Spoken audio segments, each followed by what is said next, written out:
Well, he's from a family, and of course, that's the cat is out of the bag. That is our guest this morning. Our artist of the week is Dairo, Nigerian musician, singer, songwriter, best known for that song that you just heard, Angel of My Life, and several others. He's sitting pretty right there. Good morning. Thank you for joining us this morning. Good morning. Good morning, everybody.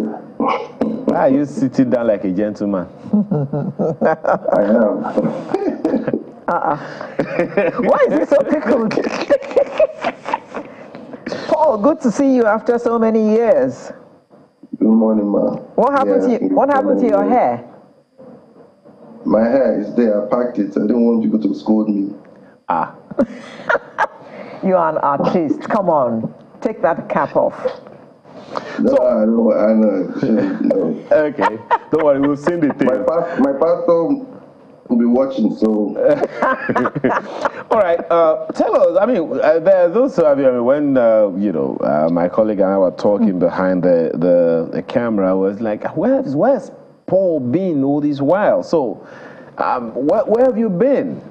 We know that you've had quite some. I have jackpot. No, don't worry, you soon jackpot. I have jackpot for now. What's been happening? It would seem like a number of people would say, Paul just suddenly went off the radar. He just decided to not be visible again. Can you give us an idea what happened? Nothing really. I just decided I've lived all my life in Nigeria, most of my life, rather.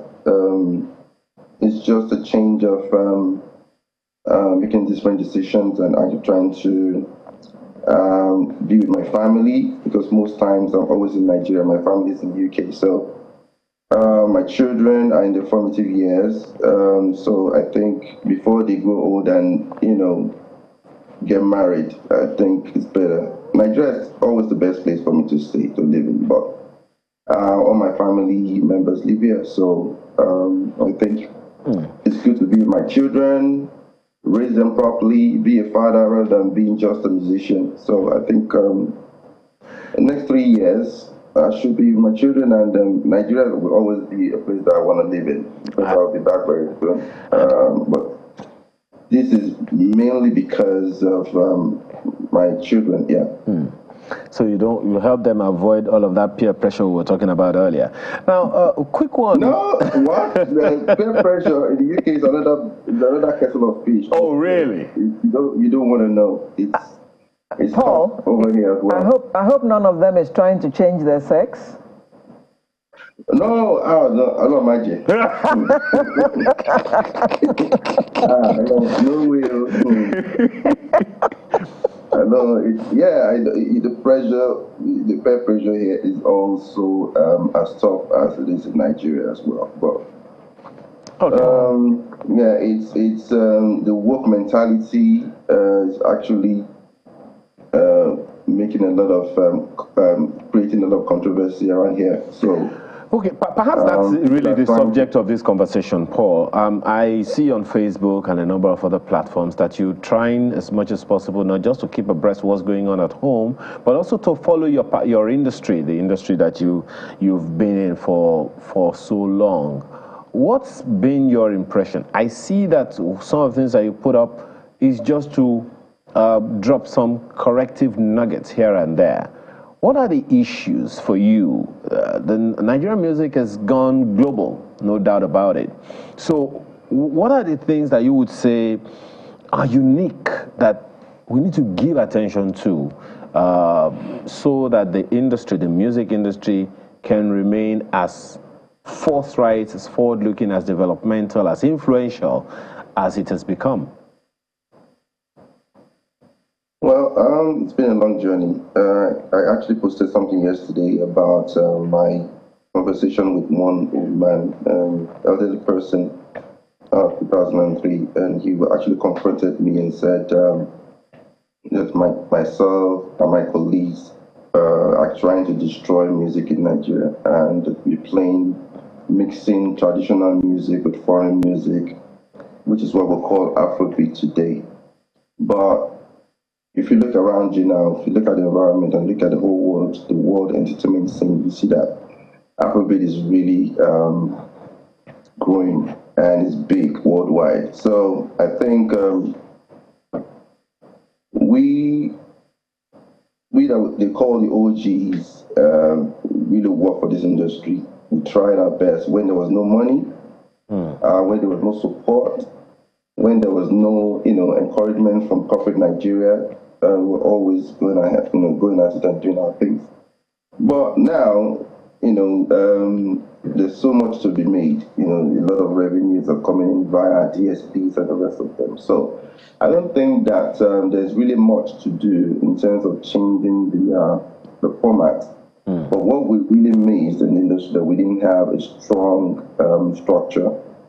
We'll come to that structure in a minute, Paul. We'll come to that structure because it's very important, given what you've gone through and what you've also just mentioned now. Could be some of the challenges that the younger ones are having as well. But you spoke about you called it Afrobeats, the infusion of some local music styles into the global styles now and all. Is there a place for using music ambassadorially for the image of Nigeria? Not just in terms of just playing the music and all, but creating an identity for the nation that the whole world not only wants to embrace, but also wants to contribute to and help develop. Well, yes, I think so. I would like to take us back to maybe the mid-90s or the early mid-80s to mid-90s. The kind of music that Nigerians were listening to were basically what I would call conscious music, or songs about the society, mismanagement by government and all that. Reggae music was the in thing back then, and there were a lot of songs that you could say, well, these are great. People who actually play that kind of music were referred as, activists or people who want Nigeria to be seen, in a better light, or like people who want to create a better reputation for the country. But Afrobeat and the kind of music that we listen to today is really not. We don't have many artists who are actually doing that are actually talking about, positivity or anything that will put Nigeria, give Nigeria a good image out there. So I don't think that the industry is actually looking in that direction. And I don't think you can have control over what an artist decides to put out, because it's their own prerogative to decide to, record any kind of music. Like I said a couple of weeks back, there's no music for the young people, there's no music for the kids. The kids get to listen to music that are being played by adults. So how do you control that? Because it really brings us back to that issue of not having a structure. Good. Right. Now, let's go to the issue of structure now. Incidentally, just yesterday, my wife and I sat down to watch Gazab all over again. Of course, you know that Indian film, Gazab. Yeah. And one of the things that anyone will tell you about India is their movies and their music. It's the identity for them. Nothing robbed them of that. So, but it also speaks to the fact that they have a structure. Every Indian movie opens up with that Indian census board or something like that. There is some kind of system to ensure that things are done properly. So in terms of structure, have we ever had structure? Yes or no? What is missing now? Do you see a time when it can come back and be used to service Nigeria in terms of pushing the image and laundering the image of the country? Well, that is a difficult question, because if I said yes, there's a section of the music industry or a group in the music industry that will disagree with me. If I say no, there's another part, group of people that will say, you're in the wrong. We've had organizations like PMAN. There has been so much controversy, over, the presidency, the leadership on PMAN, and that has gone on for years and years. There's been so much back and forth. I think that is one of the problems that we face in the music industry.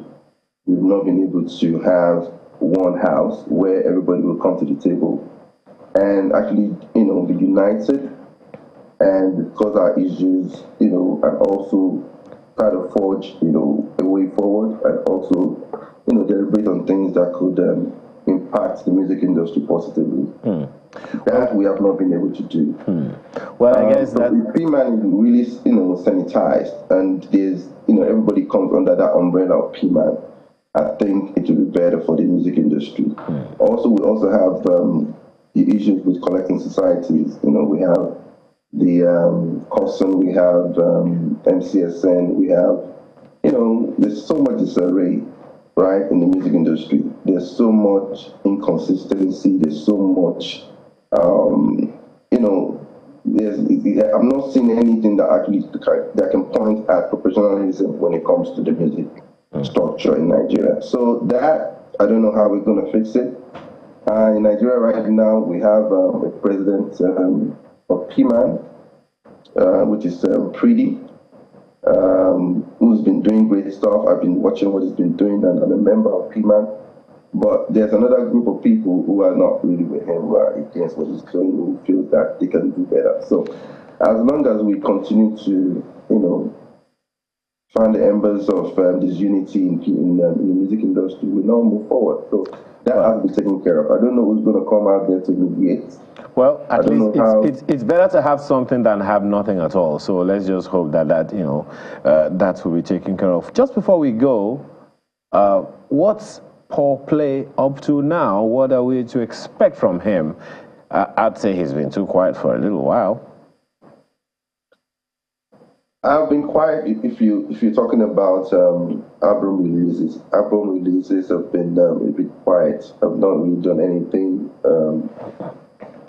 trying to release any album. I've been taking my time, but in the area of recordings, in the area of performances, I've been doing my performances. I've been in the UK now.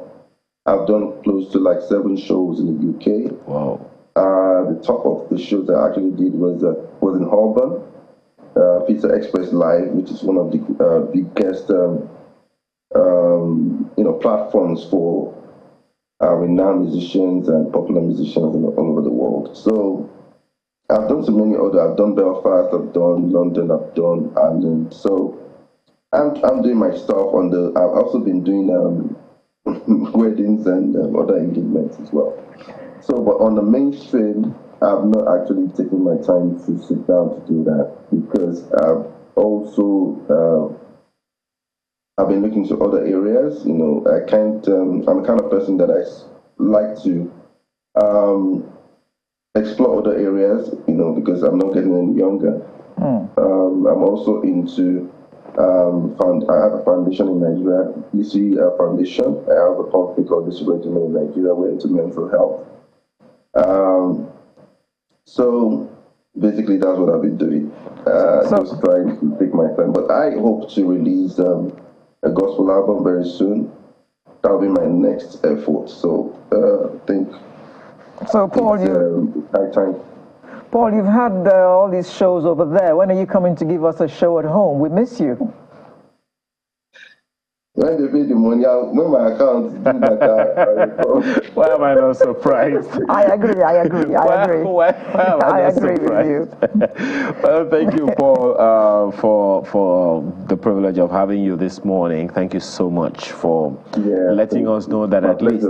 I'm pretty sure that before the end of today, before the end of this week, you're going to have quite a number of calls, because those who have been wondering, where's this guy? Well, now they know where you are on Channels Television. Paul Play Dairo, musician, music producer, singer, songwriter, band leader. Thank you so much for your time this morning on Sunrise. Welcome. Yeah. And thank you all for spending your Saturday morning with us. We're glad that you did, and we were happy presenting the show to you as well. We'll see you again next time. My name is Alero Edu. Thank you, federal government, for helping us with the road. It's better now. Please make it even more freer for people inward and outward Lagos. Thank you. Have a wonderful rest of your weekend. I just had to mention that. I'm Ayo Makinde. Bye for now.